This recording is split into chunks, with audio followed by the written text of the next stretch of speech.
separately because it is a different legal issue. Section 90 of the Local Government Code expressly allows members of the Sangguniang to practice their profession, engage in lawful occupations, or teach in schools subject to the limitations provided by law. Actually, no, basahin tayo tilintig, the requirement, basahan na madung para DJ session nga schedule, apo.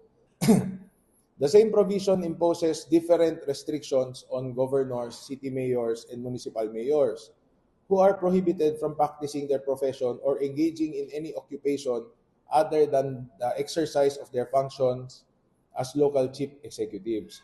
So datoy apo nga Sanggunian hantay required.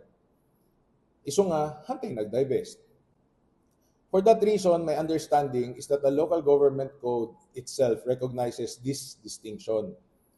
That does not mean members of the Sanggunian are exempt from procurement laws, conflict of interest rules, or any other applicable law. If there are any allegations under a specific law, then those should be addressed under that law. Okay? So nga duwang nga separate no nga issue dijay. However, napakita tayo metatay, there is no conflict of interest to begin with. Secondly, no panggip divesting, hantay nga required. Nalawag tilinteg. Very specific isu na. Dagiti profession ken negosyo mi, ket isu ti legal nga pagsanggiran mi, tapno makatulong kadagiti agkasapulan iti tulong.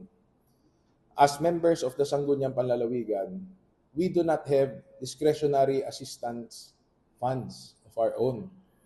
Many of the people we are able to help are assisted through our own lawful income. Apo, isu nga hantay talaga nga ag-divest. Never have I thought about divesting. My point is simply that the issue of divestment should not be confused with the legal issue regarding the authority of the Sangguniang Panlalawigan. Regarding detoy, finally, there have also been comments regarding the vehicle's engine displacement. For the record, apo, engine displacement or DJCC nga kun kunada, it's cubic centimeter, refers merely to the size of the engine. It does not by itself determine a vehicle's capability or performance. Modern vehicles differ in horsepower, torque, transmission efficiency, and overall engineering.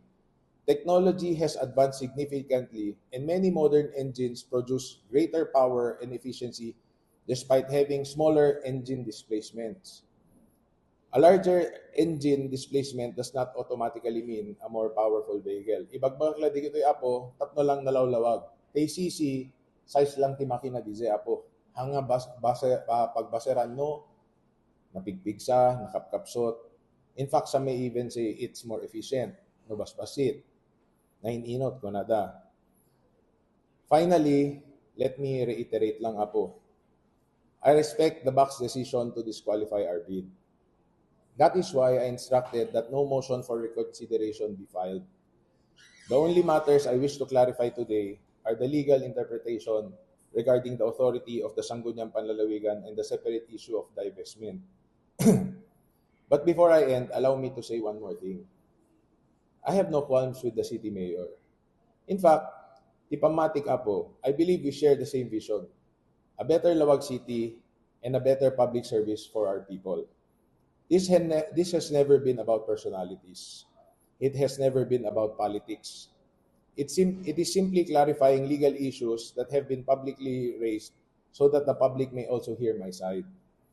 I continue to respect the city government, the office of the city mayor, the Bids and Awards Committee, and all the institutions tasked with implementing our laws. I sincerely hope, apo, that after today, we can all move forward and focus on what truly matters, serving our people and building a better Lawag City together.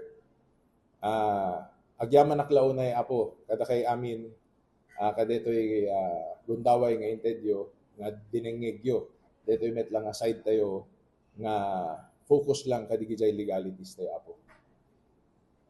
Sir,